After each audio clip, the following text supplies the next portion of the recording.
Every time I talk to someone who tells me that they want to start a business, I hear the same thing, that they're working on it. They're building the website, they're designing the logo, polishing the pitch deck, setting up the social media, choosing a name, whatever. They're getting ready. And then I hear the same line that always gives them away. I'm not ready to sell yet. And if you haven't made money yet, this is why. It's because you're avoiding the only part of business that actually tells the truth, selling. Not because you don't know how, and not because you're lazy. And definitely not because you're missing some secret. It's because selling is the moment where reality can look you in the face and say no. And that doesn't just reject the product or the service or the idea. That rejects your identity. And it collapses the fantasy. So instead, you do what most people do. You build things that feel productive and safe, because they let you move and feel progress without ever risking the verdict. That's the core mechanism, and everything else is decoration. I'll give you a real example. A few weeks ago, I was at a party and I was talking to a guy that had recently quit his job. He had savings, he was excited, and he had the whole "I'm finally doing it" energy. And he told me that he's going to spend a chunk of his savings building a custom website with his friend who's a web developer. Not a template and not a landing page, a full custom build. So I asked him a basic question.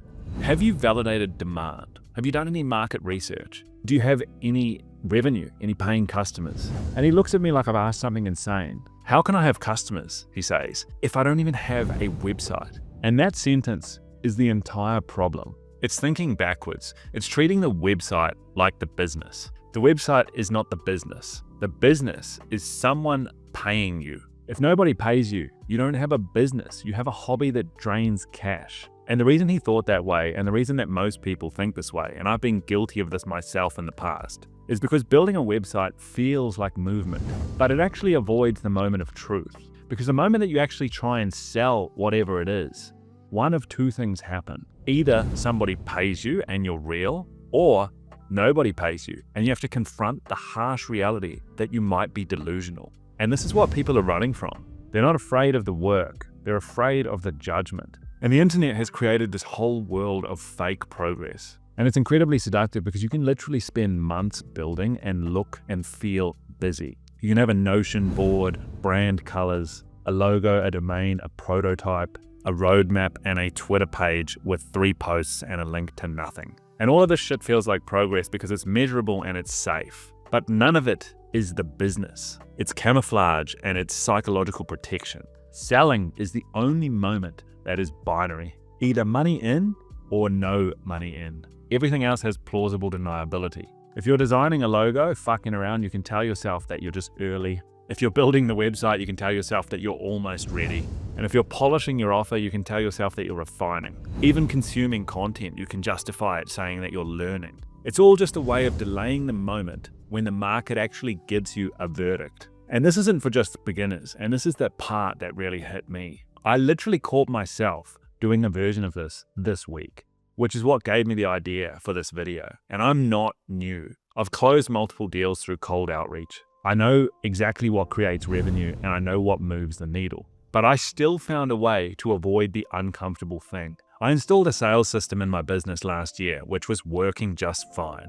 I have a virtual assistant which runs cold outbound on LinkedIn for me. I write the message, she sends the messages, and automated cold email running in the background. Automation and volume. You could say that I was doing everything that I needed to do. And that was honestly the problem, because it made me feel like what I was doing was adequate, when what I was doing was really avoiding the highest leverage part of sales, which is the founder strike layer. The part where you personally search and choose the exact right prospects, and you take the time to draft a custom message that actually lands. The part where you stop hiding behind volume and you actually go hunting for the deals. That is the part of sales that actually compresses the time to revenue. And I caught myself and realized that I was avoiding it for the same reason that everyone avoids selling early. Because when you actually do it, there's nowhere to hide. If the message gets ignored, there's nowhere to put the blame. It's not the system, it's you. So even an operator who knows better can slip into fake progress, which means that if you're early and you're starting from scratch, then you're in extreme danger of building an entire life around avoidance and calling it entrepreneurship. And I've done that before too. Years ago, me and my brother talked about starting a food truck. We spent 2 fucking days drawing a logo by hand. 2 days. We didn't even know what we were going to sell. We didn't know where we would park it. We didn't know if anyone would buy, but we had a logo and we had a name and a vibe. Like, that was a literal fantasy and such a waste of time. And I've done this with e-commerce too. In days and weeks brainstorming names, branding, product descriptions, without ever even running the unit economics under optimistic assumptions, without figuring out whether I could actually acquire a new customer for less than the margin I would make on the product. That's not building, that is just avoiding. And a lot of people's business journey is just a slow motion version of this. They build a website before they actually have any customers, pay for branding before they have any demand, and they spend money and time on things that feel like building a business, because actually going to market and trying to sell the thing to a human would risk the entire dream collapsing. And this is the key truth. Selling is the only thing that can kill your idea quickly, which is why it's also the only thing that can save you years. Because if you try to sell early and nobody bites, then you don't waste 12 months building something that nobody wants. You get your answer in 12 days. And let's be honest, that is a gift, even if it hurts. But most people don't actually want that answer. They want the fantasy. So they will do literally anything except selling. They build the shell of a business so they can feel like a founder without the shame of the market saying no. And that's why this guy said to me, how can I have customers without a website? Because I guess the way he's thinking, a website is what makes him legitimate, not revenue or demand or actual proof. The website itself is actually just a prop or a costume. It's how you get to feel like a business owner without actually earning it. And the reason that this persists is because the cost is hidden. You don't see the cost when you're designing the logo. You don't feel the cost when you're tweaking the website. And you don't notice it when you're watching business YouTube, but you pay it anyway. You pay it in time. And time is the only thing that we never get back. So here's the filter that destroys almost every bad idea. If you want to know whether you're building a business or building a fantasy, remove everything. No website, no logo, no deck, no brand, no perfection. And ask one simple question. Can I get a human to give me money for this now?